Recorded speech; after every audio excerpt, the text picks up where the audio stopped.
Skinwalkers need friends too. North Canada would get so cold that it was almost impossible for cars to function.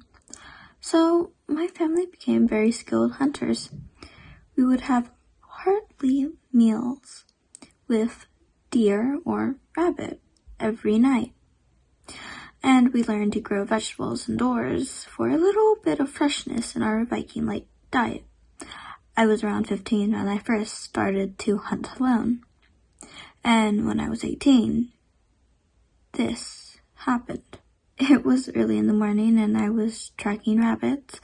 I had found a nice spot near a rabbit den and bundled up gun raised, ready to shoot. Something felt off though. It took a minute before I realized the forest was dead silent. No coyotes howling, no wind, nothing.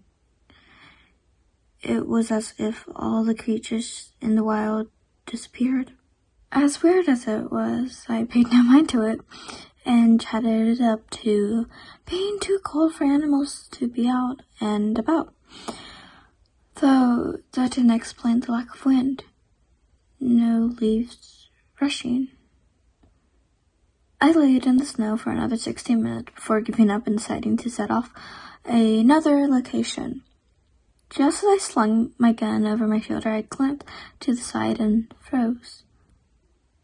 A large black dog stood 10 feet away from me. The dog had a collar, so I assumed it was tamed. But the nearest house was an hour away, and it made no sense that a dog would be out here. "Are you lost, boy?" I said casually, not at the time taking into account how wrong it was for a dog to be all the way out here. "Is your owner here?" The dog just stared. Its eyes were milky, and I felt as if they were bowling into my skull. I approached the dog and held my hand out for it to sniff it. The dog didn't move. It didn't flinch, and the tail didn't wag. I drew my hand back and rummaged through my coat pocket and pulled out a piece of deer jerky my father had steamed during the week. I snapped it into half and offered the piece to the dog. It took the piece in its teeth before swallowing it whole. I laughed nervously at the dog licking its chaps. "Hungry, huh? What are you doing out here?" I kneeled down and stroked the dog's head. Its coat was freezing, like the dog had frostbite or fell in a river about somehow. It felt wet.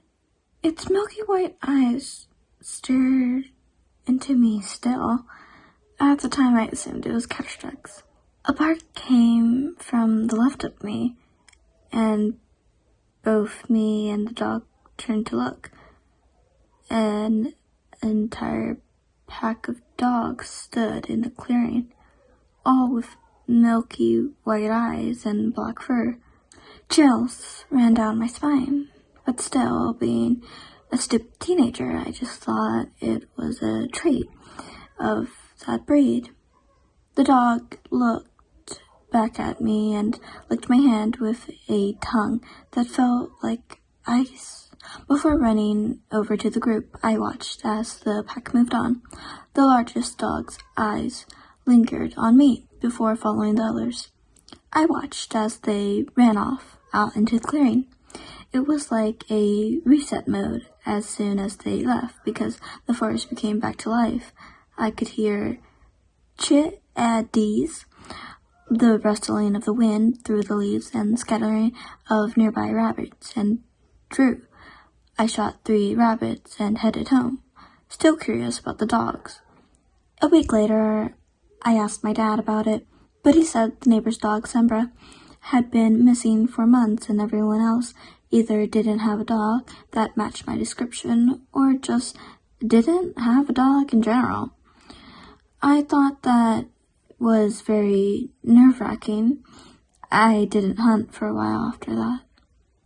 The next time I saw the dog, it was early spring. I didn't have school to attend to until the fall, so I just helped out at home and read and raised chickens. One Monday, both my parents were in Glossary visiting friends, and my brother was sick downstairs watching Game of Thrones, so I was pretty much alone, and I sat in the library reading and swiping some sweet Earl Grey tea. The rain was in full-out downpour, so the chores I could carry out were mainly indoors and quick to complete. Scattering came at the door, causing the hairs on my neck to stand up. We didn't own any animals that could scratch. Scared and curious, I grabbed a knife from the kitchen and opened the door. The black dog stood there, its familiar milky eyes staring into my soul. I jumped at the surprise at first, but quickly smiled at the thought that the dog came all the way from the woods to my house. "Hey, buddy," I said, bending down and petting its frosty skin. "How did you find me?" "It was the lavender, wasn't it?" I joked, referring to the essential oils I always had on my hunting gloves and wrists. I could have been mistaken, but I swore the dog nodded its head slightly. "Where are your friends?" I asked. My brother loved dogs. We could all play a game of ultimate freebies. The dog blinked up at me in an almost amused manner. It nudged my arm with its cold nose. "Do you want jerky, buddy?" I said. The dog blinked. "All right then, wait here." I walked to the pantry, grabbed a bag of jerky before returning to the dog.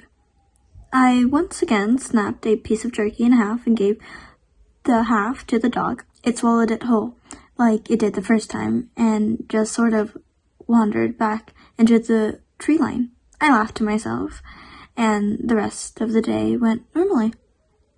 I woke up at night with fear in my chest. It felt as if I was being watched. Slowly I sat up and peeking through the curtains, my breath hitched. A woman staring back at me. She stood in the tree line, completely naked. She looked Native American, but with milky white skin that almost glowed in the moonlight. Her black hair was two long braids. I felt my world crash around me as I stared into her big, white, milky eyes, just like the dog's. I realized the woman caught my gaze through the woman and smiled. It sent chills into my heart. She walked to the window, almost as if brushing an old friend and tapping into the glass. I don't know why I did, but I opened the window out of curiosity. Are you okay, lady?" I asked, trying not to sound fearful, but she just nodded and said something in a language that I couldn't pin down. I caught nighttime and forest, so it must have been Greek, but it sounded so ancient. "Do you want me to call the police?" She cocked her head to the side. "What?" I take it she couldn't understand the question. She took me by surprise when she took hold of my wrist and put a feather into my hand. Her hands were so cold that I shivered. Then she just turned and ran back into the woods. I woke up the next morning convinced it was a dream. But when I turned to find the feather, it was on my dresser.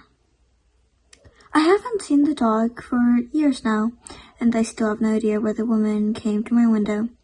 I still have the feather, and I still wear lavender aura. I don't know why the woman and the dog had the same eyes, But after doing some research, I learned about Skinwalkers, and I feel that that is what I had encountered. But they weren't malevolent in any way, and I never felt threatened, only a bit uneasy and cold.